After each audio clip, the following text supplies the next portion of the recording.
Le 15 septembre 2020, après que la tempête Alex ait ravagé les côtes bretonnes avec des vents de plus de 120 km par heure, Henri Blanchard, un pêcheur de Quiberon âgé de 63 ans, découvre quelque chose d'extraordinaire sur la plage de Port-Barra. Enfouie dans le sable depuis 3 décennies, une sacoche en cuir imperméable émerge des dunes bouleversées par la violence des éléments. À l'intérieur, parfaitement conservés malgré les années, 2 passeports français au nom de Jean-Claude Roche et de sa fille Céline, âgée de 12 ans, ainsi qu'un petit carnet rouge aux pages jaunies par le temps. Ces noms réveillent immédiatement la mémoire collective de la région. Jean-Claude Roche, employé d'assurance parisien de 38 ans, et sa fille Céline avaient mystérieusement disparu le 23 août 1990 pendant leurs vacances familiales à Quiberon. Pendant 30 ans, leur sort était demeuré un mystère total, laissant Marie Roche, l'épouse et mère, dans une attente déchirante. Aucune trace, aucun indice, aucune explication rationnelle n'avait jamais pu éclairer leur disparition soudaine. Mais ce carnet rouge allait révéler une vérité bien plus sombre que tout ce que les enquêteurs avaient pu imaginer. Les dernières pages, écrites de la main tremblante de la petite Céline, racontent les derniers jours terrifiants d'un père et de sa fille, témoins involontaires d'activités criminelles qui les ont menés à leur perte. Comment un simple séjour en famille s'est-il transformé en cauchemar mortel dans les falaises bretonnes? Avant de continuer avec cette histoire troublante, si vous appréciez les affaires mystérieuses réelles comme celle-ci, abonnez-vous à la chaîne et activez les notifications pour ne manquer aucune nouvelle enquête. Maintenant, découvrons comment tout a commencé. L'été 1990 en Bretagne avait été particulièrement ensoleillé. La presqu'île de Quiberon, cette langue de terre de 14 km qui s'avance dans l'océan Atlantique, accueillait comme chaque année des milliers de vacanciers parisiens en quête d'air marin et de tranquillité. Les petits ports de pêche de Port-Maria et Port-Alligen résonnaient des cris des mouettes et du claquement des voiles dans la brise marine. Jean-Claude Roche travaillait depuis 15 ans comme expert en sinistre pour la compagnie d'assurance Groupama, dans le 13e arrondissement de Paris.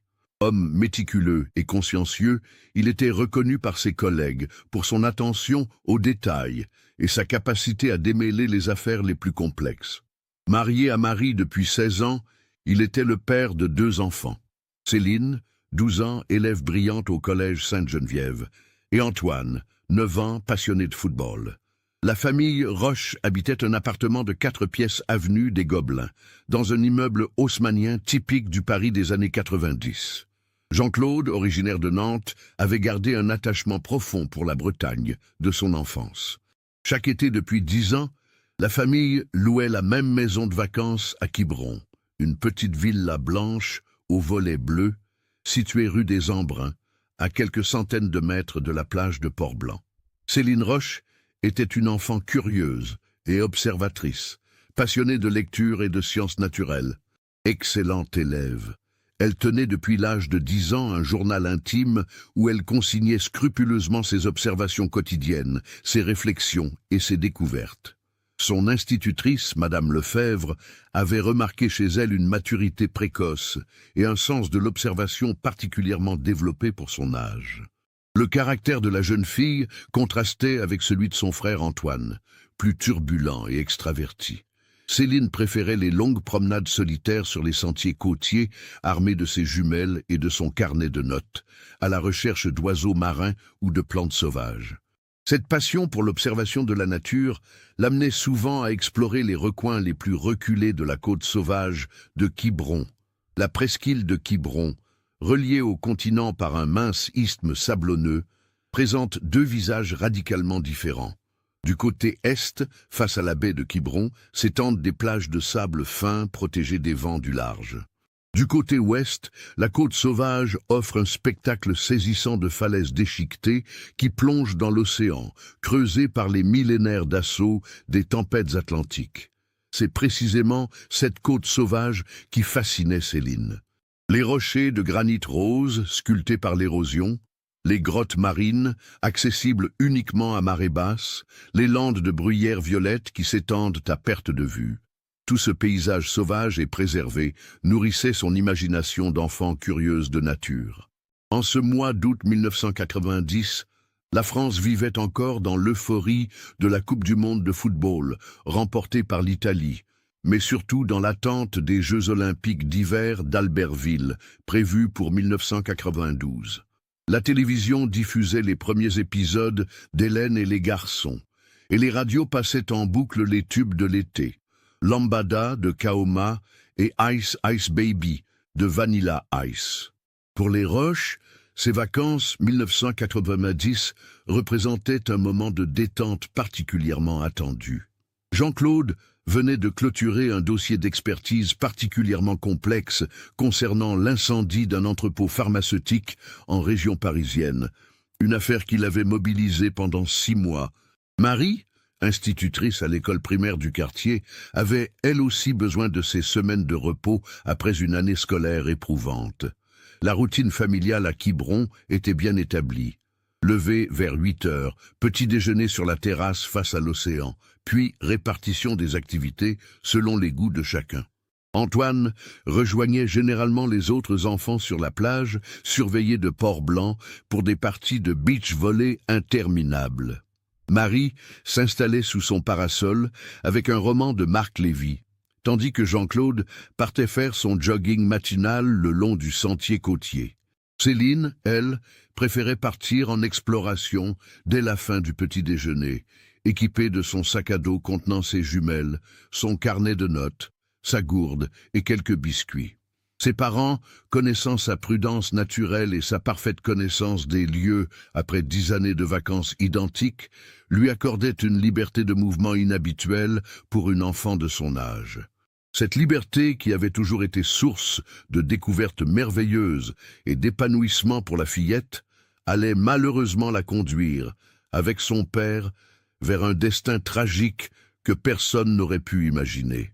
Le mercredi 22 août 1990 avait commencé comme tous les autres jours de vacances pour la famille Roche. Le bulletin météorologique de France Inter annonçait une journée ensoleillée avec des températures avoisinant les 26 degrés et un vent de nord-ouest modéré. Après le petit déjeuner, Jean-Claude avait proposé à Céline de l'accompagner dans sa promenade quotidienne vers la pointe de Beg-Erlan, à l'extrémité sud de la presqu'île. À 9 heures précises, père et fille avaient quitté la villa rue des Embruns. Marie les avait vus partir depuis la fenêtre de la cuisine, Jean-Claude portant sa casquette bleue marine habituelle et son appareil photo Minolta en bandoulière, Céline avec son sac à dos orange fluo et ses cheveux blonds tressés. Ils avaient emprunté le sentier côtier qui serpente le long des falaises, une randonnée d'environ 2 heures, aller-retour, qu'ils avaient déjà effectuée plusieurs fois ensemble. Le sentier de la côte sauvage de Quiberon, balisé par le conservatoire du littoral, longe des falaises granitiques hautes de 30 à 40 mètres. Par endroits, des escaliers naturels taillés dans la roche permettent de descendre vers de petites criques isolées, accessibles uniquement aux marcheurs expérimentés. Céline connaissait parfaitement ces passages secrets qu'elle avait explorés au fil des années précédentes.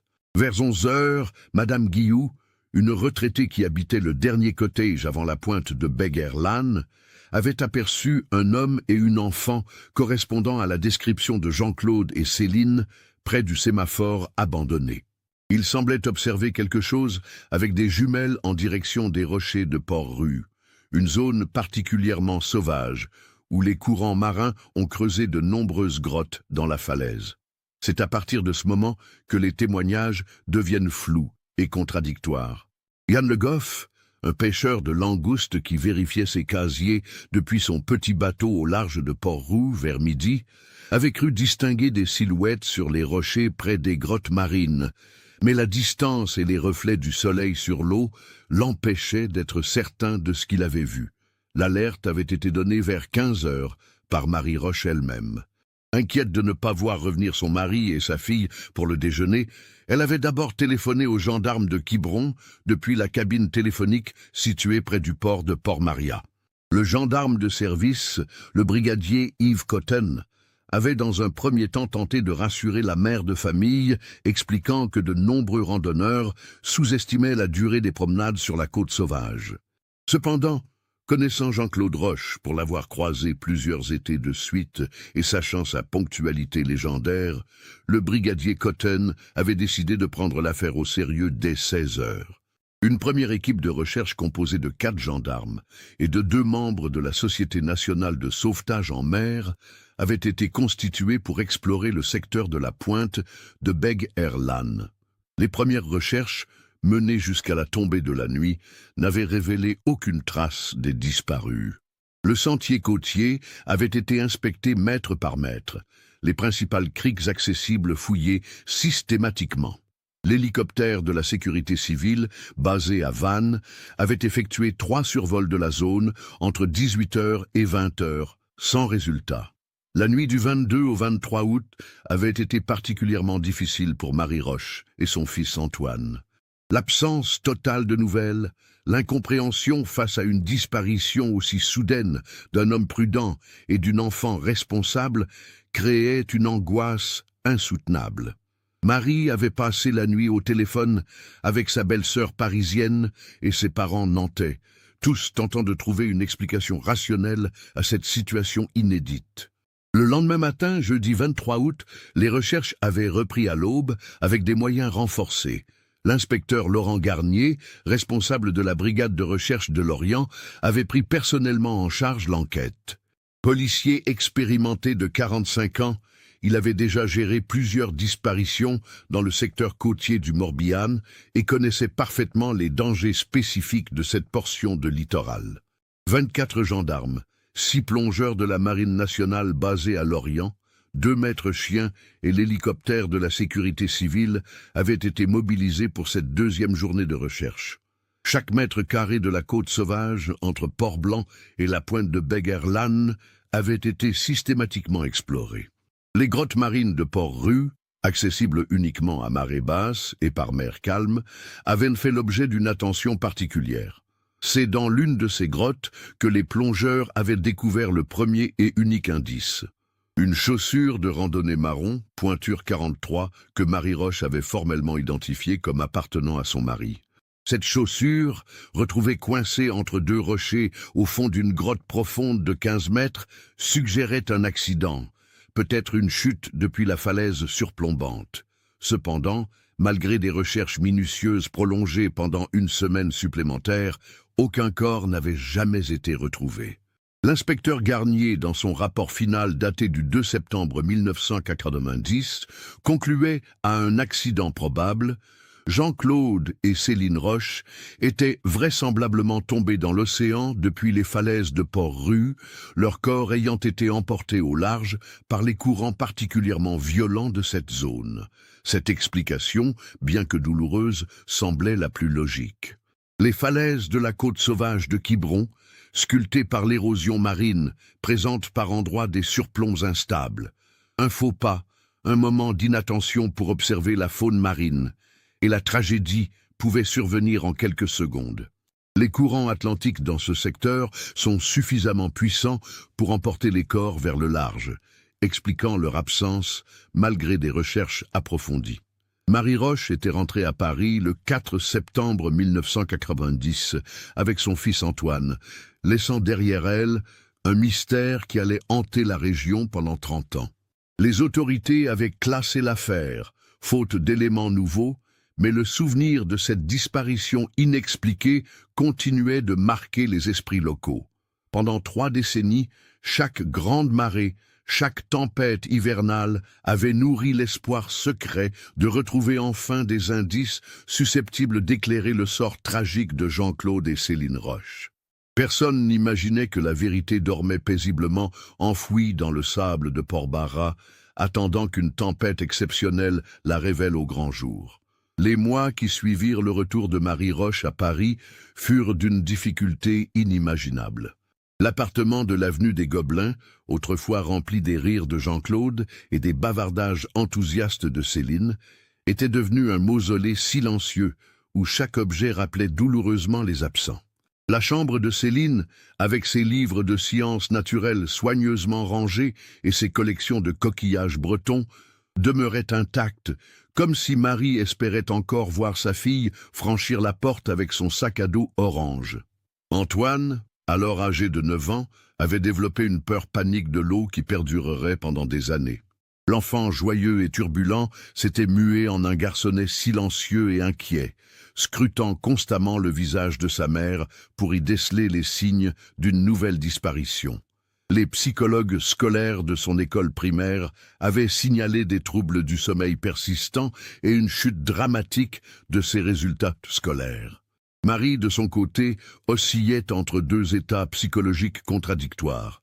Certains jours, elle se raccrochait à l'espoir irrationnel que Jean-Claude et Céline réapparaîtraient un matin avec une explication simple à leur absence prolongée. Elles gardaient leur place à table, préparaient machinalement 4 couverts au lieu de 2 et sursautaient à chaque sonnerie de téléphone. D'autres jours, la réalité s'imposait avec une violence inouïe, la plongeant dans des crises de larmes incontrôlables qui effrayaient Antoine. La compagnie d'assurance Groupama avait fait preuve d'une humanité remarquable envers la famille endeuillée.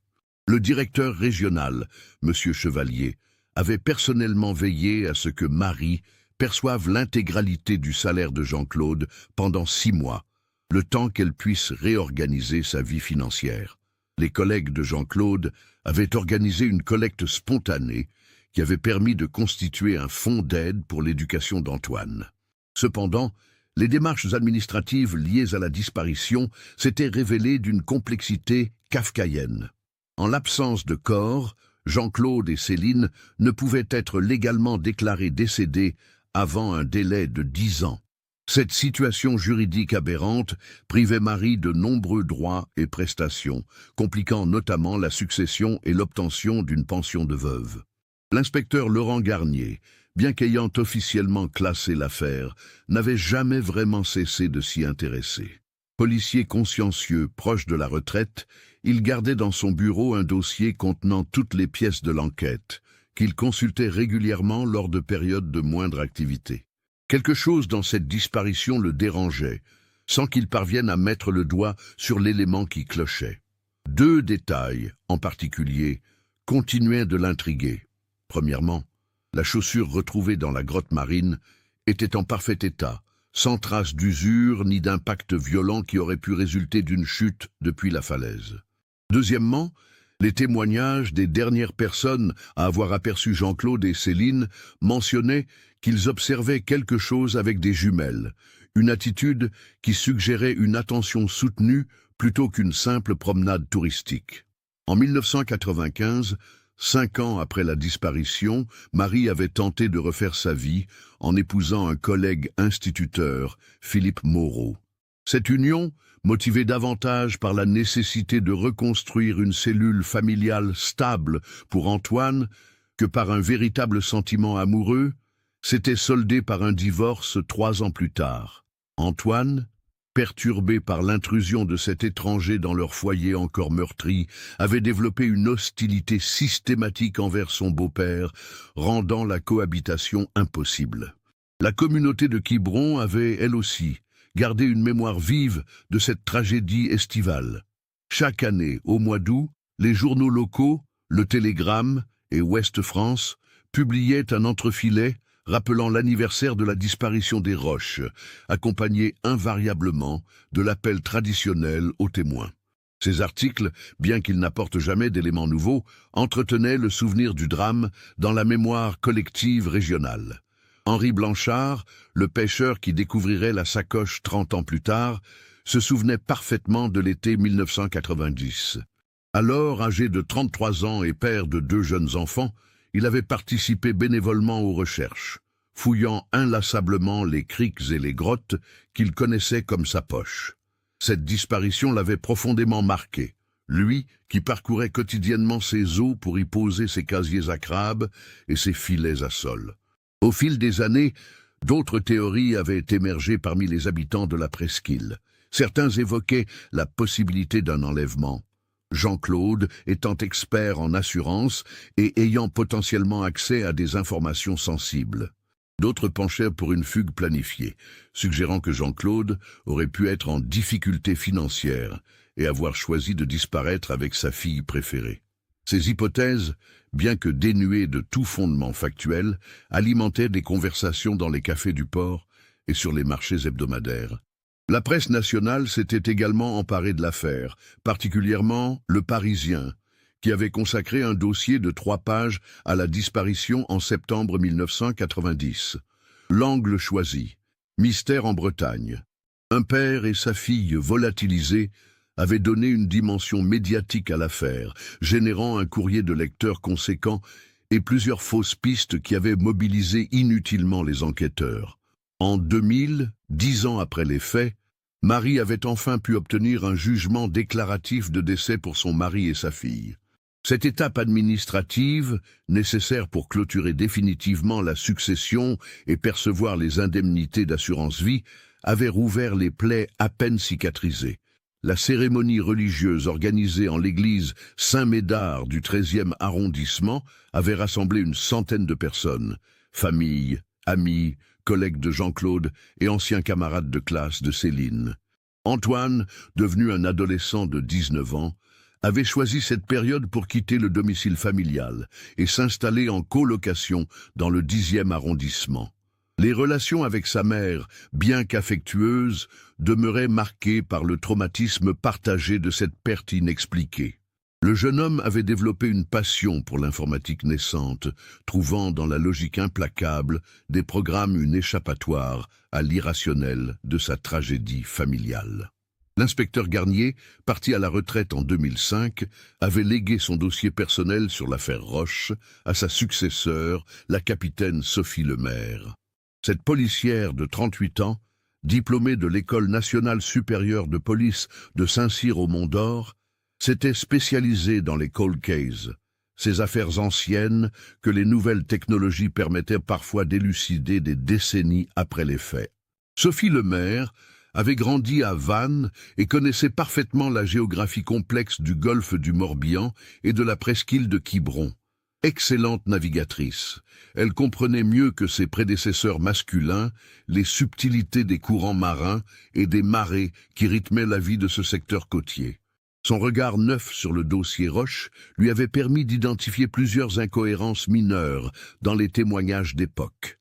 En 2010, 20 ans après la disparition, une découverte fortuite avait relancé l'intérêt pour l'affaire. Des plongeurs amateurs explorant les grottes sous-marines de Port-Rue avaient trouvé, coincé dans une faille rocheuse, un appareil photo Minolta dans un état de conservation surprenant. L'expertise technique avait révélé qu'il s'agissait du modèle exact possédé par Jean-Claude Roche, mais la pellicule, trop détériorée par les années d'immersion, n'avait livré aucune image exploitable. Cette découverte avait redonné espoir à Marie, désormais âgée de 62 ans, et grand-mère de 3 petits-enfants, par l'intermédiaire d'Antoine, devenu ingénieur informatique et père de famille. L'appareil photo constituait une preuve tangible que Jean-Claude et Céline avaient effectivement visité les grottes de Port-Rue le jour de leur disparition, confirmant les soupçons de l'inspecteur Garnier. La capitaine Lemaire avait immédiatement rouvert une enquête préliminaire, mobilisant les techniques d'investigation les plus modernes. L'analyse ADN de traces microscopiques prélevées sur l'appareil avait confirmé qu'il appartenait bien à Jean-Claude Roche. Par ailleurs, l'étude de la corrosion marine par des experts océanographiques de l'Université de Brest avait permis d'établir que l'appareil avait séjourné dans l'eau salée pendant une période compatible avec la chronologie de la disparition. Cependant, malgré ces éléments encourageants, l'enquête avait de nouveau piétiné.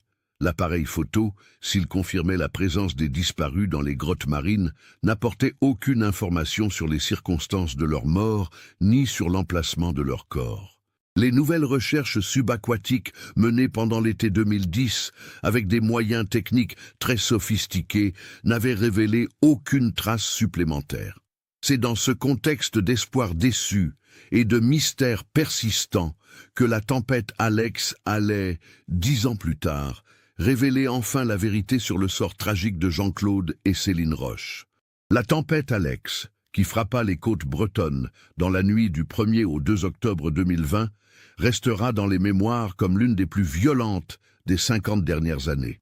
Née au large des côtes irlandaises, cette dépression exceptionnelle avait traversé la Manche en se renforçant considérablement, portée par des eaux océaniques anormalement chaudes pour la saison. À Quiberon, les rafales de vent avaient atteint 137 km par heure, un record absolu depuis le début des mesures météorologiques locales en 1947. Les vagues, poussées par cette force phénoménale, avaient déferlé sur la côte sauvage avec une hauteur de plus de 12 mètres, un spectacle terrifiant que même les plus anciens pêcheurs n'avaient jamais observé. Henri Blanchard, désormais âgé de 63 ans et toujours pêcheur professionnel, malgré les aléas économiques du secteur, avait passé cette nuit cauchemardesque à surveiller l'amarrage de son bateau Marie-Jeanne dans le port de Port-Maria. Les installations portuaires, pourtant rénovées en 2015 selon les normes les plus strictes, avaient subi des dégâts considérables. Plusieurs embarcations avaient été soulevées par les lames et projetées sur les quais, créant un chaos indescriptible. Au petit matin du 2 octobre, quand les vents étaient enfin retombés sous la barre des 80 km par heure, Henri était parti inspecter l'état de la côte. Pêcheur depuis l'âge de 16 ans, il connaissait l'impact que pouvaient avoir de telles tempêtes sur la géographie locale. Les grandes marées d'équinoxe, combinées à la violence exceptionnelle des éléments, étaient capables de redessiner entièrement certaines portions du littoral. La plage de Port-Barra, située sur la côte est de la presqu'île et habituellement protégée des tempêtes atlantiques, avait subi cette fois des dommages inhabituels. Les dunes, hautes de 4 à 5 mètres et stabilisées depuis des décennies par une végétation d'oya et de chiendents, avaient été profondément éventrées par la violence des flots. Des tonnes de sable avaient été déplacées, révélant des couches géologiques normalement enfouies à plusieurs mètres de profondeur. C'est en longeant la lisière de ces dunes bouleversées, vers 9 heures du matin, qu'Henri Blanchard avait aperçu un objet insolite à demi enfoui dans le sable mouillé. De forme rectangulaire et de couleur marron foncé, cet objet tranchait nettement avec les débris d'algues et de bois flottés habituellement rejetés par les tempêtes. Son instinct de marin, aiguisé par 47 années passées à observer les caprices de l'océan, lui suggérait qu'il venait de découvrir quelque chose d'important. En s'approchant, Henri avait immédiatement reconnu une sacoche en cuir, d'un modèle classique comme en portèrent les cadres parisiens des années 90. La qualité exceptionnelle du cuir, traité pour résister aux intempéries, expliquait son état de conservation remarquable malgré 3 décennies d'enfouissement dans le sable salé. Les fermoirs en laiton, bien qu'oxydés, fonctionnaient encore parfaitement. L'ouverture de cette sacoche allait révéler un contenu qui dépassait toutes les espérances. 2 passeports français en parfait état de conservation, protégés par une pochette plastifiée. Celui de Jean-Claude Roche, émis en 1988 et valable jusqu'en 1998, et celui de Céline Roche, émis la même année pour une durée de 5 ans. Les photographies, d'une netteté saisissante, montrèrent le visage souriant de l'homme de 38 ans et celui espiègle de la fillette de 12 ans. Mais la découverte la plus extraordinaire était un petit carnet rouge à couverture rigide, du type de ceux utilisés par les écoliers pour leurs devoirs de français. Malgré l'humidité ambiante, les pages intérieures étaient demeurées lisibles grâce à la protection efficace de la sacoche imperméable. Sur la première page, d'une écriture soignée d'enfants appliqués, on pouvait lire « Journal de Céline Roche, vacances, été 1990, privé ». Henri Blanchard, comprenant immédiatement l'importance capitale de sa découverte, avait soigneusement refermé la sacoche sans toucher à son contenu. En tant qu'ancien marin-pêcheur de la région, il se souvenait parfaitement de l'affaire Roche et des recherches infructueuses qui avaient mobilisé toute la communauté maritime 30 ans auparavant. Sa première réaction avait été de contacter immédiatement la gendarmerie de Quiberon. Le brigadier-chef Thierry Kozik, qui avait pris son service ce matin-là à 7 heures, avait d'abord cru à une plaisanterie quand Henri Blanchard lui avait expliqué par téléphone la nature de sa découverte. Il fallait reconnaître que l'histoire paraissait invraisemblable. Une sacoche enterrée depuis 30 ans qui réapparaît miraculeusement après une tempête, contenant les papiers d'identité de personnes disparues lors de l'été le plus marquant de l'histoire criminelle locale. Cependant, la réputation d'honnêteté d'Henri Blanchard et sa parfaite connaissance de l'affaire Roche avaient rapidement convaincu le gendarme de prendre au sérieux cette déclaration extraordinaire. À 10 heures précises, une patrouille composée du brigadier-chef Kozik et de l'adjudant Fabrice Lemoal s'était rendue sur la plage de Port-Barras pour constater officiellement la découverte. La procédure de constatation avait été menée avec un soin méticuleux. Chaque élément trouvé dans la sacoche avait été photographié in situ avant d'être soigneusement emballé dans des sachets d'indices étanches. Le carnet rouge de Céline, en particulier, avait fait l'objet de précautions exceptionnelles.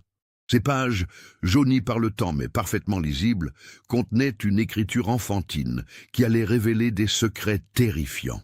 À 13 heures, la capitaine Sophie Lemaire, prévenue par ses collègues de Quiberon, était arrivée sur les lieux, accompagnée d'un expert en documents anciens de la police scientifique de Rennes. L'authentification préliminaire des passeports n'avait pris que quelques minutes. Les numéros correspondaient exactement à ceux du dossier d'enquête original. Et les photographies étaient indiscutablement celles de Jean-Claude et Céline Roche. Mais c'est l'examen du carnet rouge qui allait bouleverser complètement la compréhension de cette affaire vieille de 30 ans. Les premières pages du carnet de Céline, rédigées d'une écriture appliquée et ornées de petits dessins représentant des coquillages et des mouettes, racontaient les premiers jours de vacances avec l'enthousiasme habituel d'une fillette de 12 ans. Description détaillée des promenades matinales, observation minutieuse de la faune marine, compte-rendu des parties de cartes familiales. Rien ne distinguait ces notes de celles qu'aurait pu tenir n'importe quel enfant en vacances à la mer. C'est à partir de la page datée du 19 août 1990 que le ton du journal basculait progressivement vers l'inquiétude.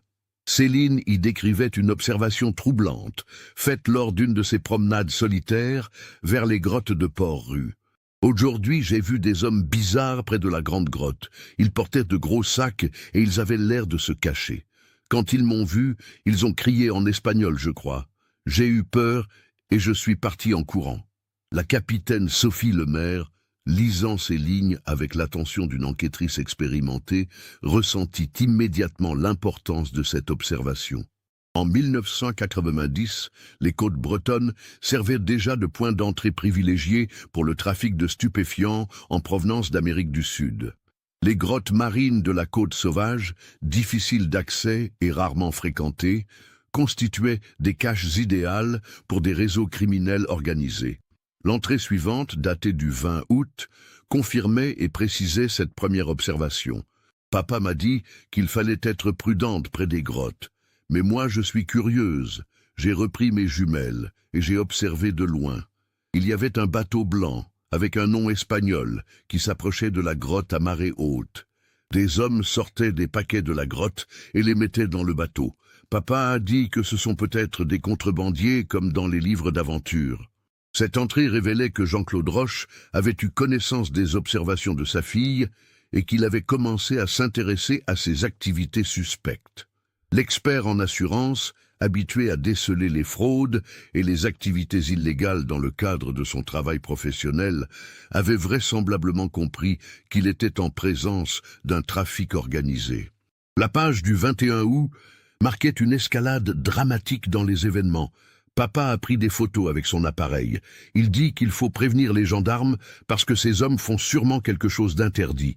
Nous sommes allés ensemble observer depuis le promontoire au-dessus de la grotte. Papa a pris plein de photos des hommes et du bateau. Mais je crois qu'ils nous ont vus parce qu'un des hommes pointait vers nous avec des jumelles. Cette révélation expliquait enfin la présence de Jean-Claude et Céline dans le secteur des grottes de Port-Rue le matin de leur disparition. Loin d'être une simple promenade familiale, leur expédition avait un objectif précis, documenter une activité criminelle pour la signaler aux autorités. L'appareil photo Minolta retrouvé en 2010 dans les grottes prenait soudain une dimension cruciale dans l'enquête. Mais c'est l'entrée du 22 août, le jour même de la disparition, qui allait révéler l'enchaînement tragique des événements. L'écriture de Céline, habituellement soignée et régulière, devenait nerveuse et précipitée. Ce matin, papa voulait aller porter les photos à la gendarmerie de Quiberon, mais avant, il voulait prendre encore quelques photos pour avoir des preuves bien claires. Nous sommes allés très tôt vers les grottes. Papa avait dit à maman qu'on allait juste se promener pour ne pas l'inquiéter. La suite du récit prenait des accents dramatiques qui glaçaient le sang des enquêteurs. Quand nous sommes arrivés près de la grande grotte, les hommes étaient déjà là. Il y en avait plus que d'habitude, peut-être 6 ou 7. Papa a commencé à prendre des photos de loin, mais un des hommes nous a vus. Il a crié quelque chose en espagnol, et tous les autres ont couru vers nous. Papa m'a pris la main et nous avons couru aussi vite que possible. L'écriture devenait de plus en plus irrégulière, témoignant de l'émotion intense de la fillette au moment de la rédaction. Nous avons couru vers les falaises, mais les hommes couraient plus vite que nous. Papa a dit qu'il fallait se cacher dans les grottes en attendant qu'ils partent. Nous sommes descendus par l'escalier de pierre vers la petite grotte du nord. Papa a caché son appareil photo dans une faille de rocher pour que les méchants ne le trouvent pas. Cette information capitale expliquait la découverte de l'appareil photo en 2010. Jean-Claude l'avait volontairement dissimulé pour préserver les preuves photographiques de l'activité criminelle dont ils avaient été témoins. Ce geste démontrait sa lucidité face au danger et sa détermination à faire éclater la vérité, même dans des circonstances dramatiques. La page suivante, rédigée d'une écriture tremblante, décrivait leur refuge temporaire dans les grottes marines.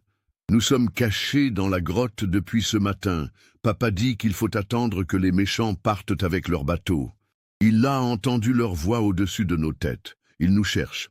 J'ai peur, mais papa me dit d'être courageuse. Il a mis les passeports et mon carnet dans sa sacoche imperméable au cas où. Cette précaution de Jean-Claude Roche allait s'avérer prophétique. En sécurisant les documents d'identité et le journal de sa fille dans une sacoche étanche, il avait involontairement préservé les preuves qui permettraient, 30 ans plus tard, de reconstituer les circonstances exactes de leur mort tragique. L'avant-dernière entrée du carnet, datée du même jour, mais visiblement rédigée plusieurs heures plus tard, témoignait d'une situation qui se dégradait rapidement. La marée monte et l'eau commence à entrer dans la grotte. Papa dit qu'il faut sortir, mais nous entendons encore les voix des méchants au-dessus. Il fait de plus en plus froid et j'ai très peur. Papa me serre contre lui et il me dit que tout va bien se passer. Il a écrit un petit mot qu'il a mis avec les passeports pour expliquer ce qui nous arrive. Cette mention d'un message explicatif, rédigé par Jean-Claude lui-même, électrisa les enquêteurs. En fouillant minutieusement la sacoche, ils découvrirent effectivement, glissé entre les pages du passeport de Céline, un petit papier plié en 4 sur lequel était écrite, de l'écriture précise de l'expert en assurance, une explication succincte mais bouleversante. Si quelqu'un trouve ces papiers, sachez que Céline et moi avons été témoins d'un trafic de drogue dans les grottes de Port-Rue. Des hommes parlant espagnol nous ont poursuivis quand ils ont compris que je prenais des photos. Nous sommes cachés dans les grottes marines, mais la marée monte et ils nous surveillent toujours. J'ai caché mon appareil photo avec les preuves dans la faille rocheuse de la grotte nord. Il faut prévenir la police. Jean-Claude Roche, 22 août 1990. Ce message posthume, rédigé dans l'urgence par un homme conscient du danger mortel qui menaçait sa fille et lui-même, constituait un témoignage accablant sur les véritables circonstances de leur disparition. Loin d'être victimes d'un accident, Jean-Claude et Céline Roche avaient été impitoyablement traqués par des criminels déterminés à préserver le secret de leurs activités illégales. La dernière entrée du carnet de Céline, rédigée d'une écriture à peine lisible par une enfant terrorisée, se résumait à quelques mots tragiques. L'eau monte très vite. Papa dit qu'il faut essayer de sortir maintenant, même si les méchants sont là. Je l'aime très fort. Si on ne s'en sort pas, dites à maman et Antoine que je les aime. Ces derniers mots, d'une simplicité déchirante, marquait la fin brutale du journal intime d'une fillette de 12 ans qui n'aurait jamais l'occasion de grandir, d'aller au lycée, de tomber amoureuse ou de devenir mère à son tour. Il témoignait aussi de l'amour indéfectible qui unissait cette famille ordinaire, broyée par des circonstances extraordinaires. La capitaine Sophie Lemaire, mère de famille elle-même, ne put retenir ses larmes en refermant le carnet rouge. Après 30 ans de mystère, la vérité venait d'éclater dans toute sa cruauté. Jean-Claude et Céline Roche étaient morts assassinés, victimes de leur sens civique et de leur malchance d'avoir été témoins d'activités criminelles organisées. L'enquête prenait soudain une dimension internationale. Les références répétées à des hommes parlant espagnol, aux bateaux battant vraisemblablement pavillon sud-américain et aux paquets entreposés dans les grottes désignaient clairement un réseau de trafic de cocaïne, utilisant les côtes bretonnes comme point d'entrée en Europe.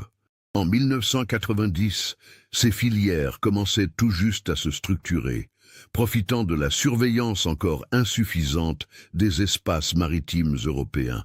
La découverte de cette sacoche ne marquait donc pas la fin de l'enquête, mais au contraire son véritable commencement. 30 ans après les faits, la capitaine Lemaire allait devoir identifier et retrouver les membres d'un réseau criminel international, avec pour seuls indices les observations d'une fillette de 12 ans et les photographies contenues dans un appareil photo immergé pendant 2 décennies. L'enquête qui s'ouvrait désormais dépassait largement les compétences d'une brigade départementale. La capitaine Sophie Lemaire contacta immédiatement la direction centrale de la police judiciaire à Paris, ainsi que l'Office central pour la répression du trafic illicite des stupéfiants. L'affaire Roche venait de basculer du statut de cold case local à celui d'enquête criminelle internationale prioritaire. Le commissaire divisionnaire Marc Roussel, chef de l'OCRTS, se déplaça personnellement à Quiberon dès le lendemain de la découverte. Policier de 52 ans spécialisé dans la lutte contre les narcotrafics sud-américains, il comprit immédiatement l'importance stratégique de cette affaire. En 1990, les autorités françaises commençaient tout juste à prendre conscience de l'utilisation des côtes bretonnes par les cartels colombiens pour introduire la cocaïne en Europe.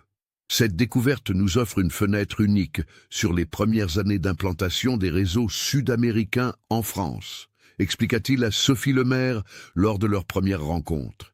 Si nous parvenons à identifier ces hommes grâce au témoignage de la petite Céline, nous pourrons peut-être reconstituer toute l'architecture de ces filières pionnières.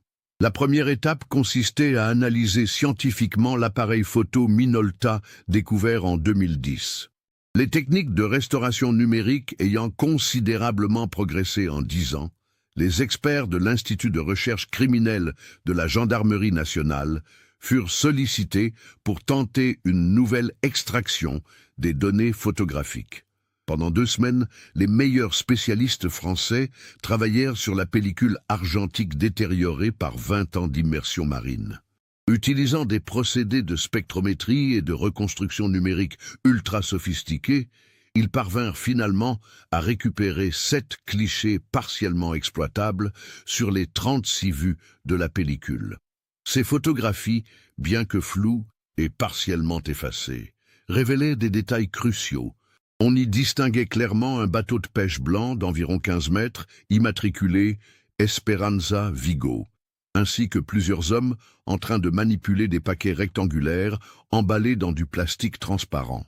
2 visages étaient suffisamment nets pour permettre une identification par les logiciels de reconnaissance faciale. La collaboration avec la Guardia Civile espagnole s'avéra immédiatement fructueuse. Le Esperanza était bien répertorié dans les archives portuaires de Vigo comme appartenant à Manuel Fernandez Vega, un armateur local décédé en 1995 dans un règlement de compte entre trafiquants. Plus troublant encore, cet homme figurait depuis 1992 sur la liste rouge d'Interpol comme suspect dans plusieurs affaires de trafic international de stupéfiants. L'identification des hommes photographiés par Jean-Claude Roche nécessita un travail d'investigation considérable. Les fichiers de police espagnols et colombiens furent systématiquement consultés, croisant les données biométriques extraites des clichés avec les bases de données criminelles internationales.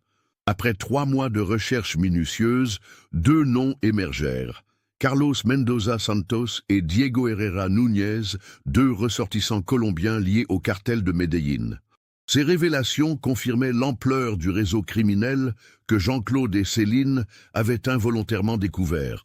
Le cartel de Medellín, dirigé à l'époque par Pablo Escobar, étendait alors son influence en Europe, utilisant des ports discrets comme ceux de Galice, pour acheminer la cocaïne vers les marchés français, allemands et britanniques. La reconstitution des événements du 22 août 1990 prenait désormais une dimension tragiquement précise. Jean-Claude Roche, photographiant les activités suspectes depuis le promontoire dominant les grottes de Port-Rue, avait été repéré par les guetteurs du réseau. La décision d'éliminer les témoins gênants avait été prise immédiatement, suivant les méthodes impitoyables habituelles de ces organisations criminelles. Carlos Mendoza Santos, selon les fichiers d'Interpol, était spécialisé dans les nettoyages, l'élimination des témoins et des concurrents. Sa présence sur les côtes bretonnes en août 1990 ne relevait donc pas du hasard, mais d'une mission spécifique de sécurisation des opérations de débarquement clandestin. L'enquête révéla également que plusieurs autres disparitions inexpliquées sur les côtes atlantiques françaises entre 1989 et 1992 présentaient des similitudes troublantes avec l'affaire Roche. Un plaisancier solitaire près de La Rochelle, un couple de randonneurs dans les Landes, un photographe amateur en Finistère. Tous avaient disparu dans des circonstances mystérieuses après avoir fréquenté des zones côtières isolées utilisées par les trafiquants. Cette découverte suggérait une stratégie systématique d'élimination des témoins potentiels, révélant l'implacable efficacité des méthodes sud-américaines importées sur le sol européen. Le cartel de Medellín ne laissait aucune place au hasard dans la protection de ses intérêts commerciaux. Mais c'est l'audition de Marie Roche, désormais âgée de 72 ans, qui apporta la dernière pièce manquante du puzzle. Contactée par la capitaine Lemaire, l'ancienne institutrice se souvint d'un détail qu'elle n'avait jamais mentionné lors de l'enquête originale. Dans les jours précédant la disparition, Jean-Claude avait reçu plusieurs appels téléphoniques étranges à leur domicile de vacances. C'étaient des hommes qui parlaient avec un accent étranger, se rappela-t-elle avec précision. Ils demandaient Jean-Claude par son nom complet, ce qui était inhabituel. Quand je répondais qu'il n'était pas là, il raccrochait sans laisser de message. Cela avait inquiété Jean-Claude, mais il pensait que c'était peut-être des clients de sa compagnie d'assurance. Cette information capitale démontrait que le réseau criminel avait identifié Jean-Claude Roche avant même les événements fatidiques du 22 août. Les trafiquants surveillaient probablement les mouvements des vacanciers dans le secteur sensible de Port-Rue, ayant remarqué les observations répétées de Jean-Claude et Céline près des grottes.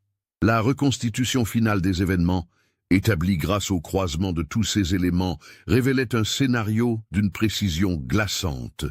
Jean-Claude et Céline, poursuivis par les hommes de main du cartel, après avoir été surpris en train de photographier les opérations de déchargement, s'étaient réfugiés dans les grottes marines de Port-Rue.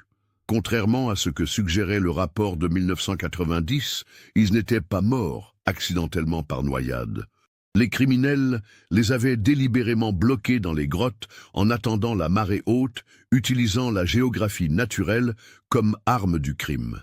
Cette méthode, baptisée « marée mortelle » dans le jargon des cartels côtiers, ne laissait aucune trace de violence directe tout en garantissant l'élimination des témoins. Jean-Claude Roche avait compris le piège mortel dans lequel ils étaient tombés.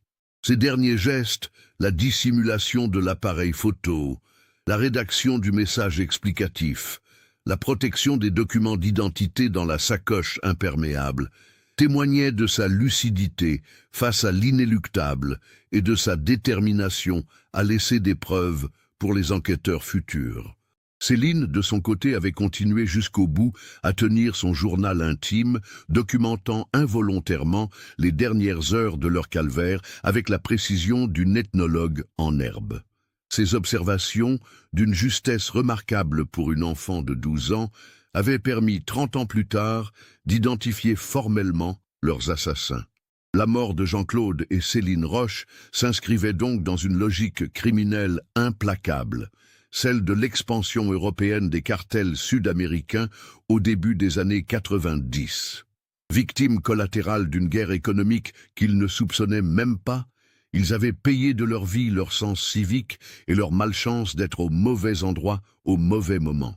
L'identification formelle des assassins de Jean-Claude et Céline Roche marquait le début d'une phase judiciaire complexe. Carlos Mendoza Santos était mort en 1997 lors d'une opération antidrogue en Colombie, emportant ses secrets dans la tombe. Diego Herrera Núñez, en revanche, purgeait une peine de 25 ans de réclusion dans une prison de haute sécurité près de Bogota pour plusieurs meurtres liés au trafic de stupéfiants. Les autorités françaises entamèrent immédiatement une procédure d'extradition appuyée par les nouvelles preuves découvertes dans la sacoche de Port Barra. Le gouvernement colombien, désireux de démontrer sa coopération dans la lutte internationale contre le narcotrafic, accepta le principe d'un interrogatoire de Herrera Núñez par les enquêteurs français. En février 2021, la capitaine Sophie Lemaire et le commissaire Marc Roussel s'envolèrent pour Bogota, accompagnés d'un interprète et d'un magistrat instructeur. La confrontation avec Diego Herrera Núñez, alors âgé de 63 ans, eut lieu dans le parloir sécurisé de la prison de la Picota, sous la surveillance rapprochée des autorités pénitentiaires colombiennes. L'homme qui leur faisait face n'avait plus rien du criminel redoutable des années 90. Vieilli prématurément par 3 décennies de détention, marquées par de nombreuses cicatrices témoignant de la violence carcérale, Diego Herrera Núñez semblait résigné à son sort. Quand les enquêteurs français lui présentèrent les photographies restaurées de Jean-Claude Roche, son visage se ferma dans un mutisme total. Ce n'est qu'après plusieurs heures d'interrogatoire, quand Sophie Lemaire lui montra le carnet rouge de Céline et lui lut les dernières lignes rédigées par la fillette terrifiée, que quelque chose se brisa dans la carapace du vieux criminel. Pour la première fois depuis le début de l'entretien, Diego Herrera Núñez releva la tête et regarda directement ses interlocuteurs. « Cette petite fille » murmura-t-il, dans un français teinté d'accent colombien. « Je me souviens d'elle. Elle avait des nattes blondes et elle tenait un carnet contre elle quand nous les avons trouvées dans la grotte. Elle pleurait en silence, sans faire de bruit, comme si elle ne voulait pas déranger son père. » Cette confession spontanée, enregistrée intégralement par les enquêteurs français, marquait la première reconnaissance officielle des crimes commis contre la famille Roche. Herrera Núñez, peut-être rongé par 30 ans de remords ou simplement lassé de porter seul le poids de ses actes, accepta de raconter les événements de ce matin tragique d'août 1990. Carlos Mendoza Santos avait dit qu'il fallait les faire taire définitivement, poursuivit-il d'une voix monocorde. L'homme avait pris des photos de notre opération. Il avait tout vu. Le chef nous avait expliqué que c'était la règle. Pas de témoins. Jamais. Nous étions venus en Europe pour faire du business, pas pour aller en prison française. Le récit de Herrera Núñez confirmait point par point la reconstitution établie par les enquêteurs. Jean-Claude et Céline, poursuivis depuis le promontoire où ils photographiaient les opérations de débarquement, avaient été contraints de se réfugier dans les grottes marines. Les trafiquants, connaissant parfaitement les horaires des marées, avaient simplement attendu que l'océan accomplisse leur besogne. « Nous sommes restés au-dessus de la grotte pendant des heures, » continua le vieil homme. « De temps en temps, nous entendions la voix de l'homme qui parlait doucement à sa fille pour la rassurer. Vers la fin, nous n'entendions plus que les sanglots de la petite. Quand tout a été fini, Carlos a dit qu'il fallait récupérer l'appareil photo, mais les corps avaient déjà été emportés par les courants. Cette dernière précision expliquait pourquoi l'appareil de Jean-Claude Roche avait été retrouvé dans la grotte en 2010. Les criminels n'avaient pas réussi à le localiser dans l'urgence, et la cache improvisée par Jean-Claude s'était révélée plus efficace que prévu. L'audition de Diego Herrera Núñez dura 2 jours complets, permettant aux enquêteurs français de reconstituer minutieusement l'organisation du réseau de trafic qui utilisait les côtes bretonnes au début des années 90. Ces informations permirent de rouvrir plusieurs cold cases de la même époque et d'identifier d'autres victimes des méthodes implacables du cartel de Medellín. Au terme de cette enquête exceptionnelle, la justice française put enfin offrir des réponses à Marie Roche et à son fils Antoine. 31 ans après la disparition de Jean-Claude et Céline, la vérité éclatait dans toute sa cruauté, mais aussi dans toute sa cohérence. Loin d'être victimes d'un accident tragique, père et fille étaient morts en héros civiques, victimes de leur courage et de leur sens moral. La cérémonie d'hommage organisée en septembre 2021 à Quiberon rassembla plusieurs centaines de personnes. Marie Roche, désormais grand-mère de 5 petits-enfants, prononça un discours émouvant devant la stèle commémorative érigée sur le promontoire de Port-Rue, là même où son mari avait photographié les criminels pour la dernière fois. Jean-Claude et Céline sont morts parce qu'ils ont refusé de fermer les yeux sur l'injustice, déclara-t-elle d'une voix ferme malgré l'émotion. Ils ont payé de leur vie leur courage de citoyens honnêtes. Aujourd'hui, grâce à la tempête Alex et au journal de ma petite fille, leur sacrifice n'aura pas été vain. La vérité a enfin triomphé. Antoine Roche, devenu directeur informatique d'une grande entreprise parisienne et père de 3 enfants, avait tenu à être présent avec toute sa famille. L'homme de 40 ans, marqué à vie par le traumatisme de l'enfance, trouvait enfin une forme de paix dans cette révélation tardive. Pendant 30 ans, j'ai vécu avec l'image d'un père imprudent qui avait causé sa propre mort, et celle de ma sœur, confia-t-il au journaliste présent. Aujourd'hui, je découvre qu'il était un héros, et que Céline était une petite fille courageuse qui a documenté leur calvaire jusqu'au bout. Cette vérité change tout pour moi. Henri Blanchard, le pêcheur qui avait découvert la sacoche providentielle, fut officiellement décoré de la médaille de la sécurité intérieure pour sa contribution décisive à la résolution de cette affaire. À 64 ans, cet homme simple et discret se retrouvait malgré lui au cœur d'une histoire qui dépassait largement les frontières de sa Bretagne natale. La capitaine Sophie Lemaire reçut les félicitations de sa hiérarchie pour la qualité exceptionnelle de son travail d'investigation. Cette affaire, qui avait mobilisé les polices françaises, espagnoles et colombiennes, démontrait l'efficacité de la coopération internationale dans la lutte contre le crime organisé. L'enquête sur l'affaire Roche eut également des répercussions judiciaires importantes. Plusieurs autres cold cases des années 90 furent rouverts à la lumière des révélations de Diego Herrera Núñez. Au total, ce réseau criminel était suspecté d'avoir causé la mort d'au moins 15 personnes sur les côtes atlantiques françaises entre 1989 et 1993. Le carnet rouge de Céline, devenu pièce à conviction historique, fut finalement remis à sa mère après la clôture de l'instruction judiciaire. Marie Roche décida de le léguer aux archives départementales du Morbihan, estimant que ce témoignage exceptionnel devait être préservé pour les générations futures. Ce petit carnet raconte l'histoire d'une enfant ordinaire qui a vécu des événements extraordinaires, expliqua-t-elle lors de la remise officielle. Céline aimait observer et comprendre le monde qui l'entourait. Son journal nous apprend que même dans les moments les plus terrifiants, la curiosité et le courage peuvent triompher de la peur.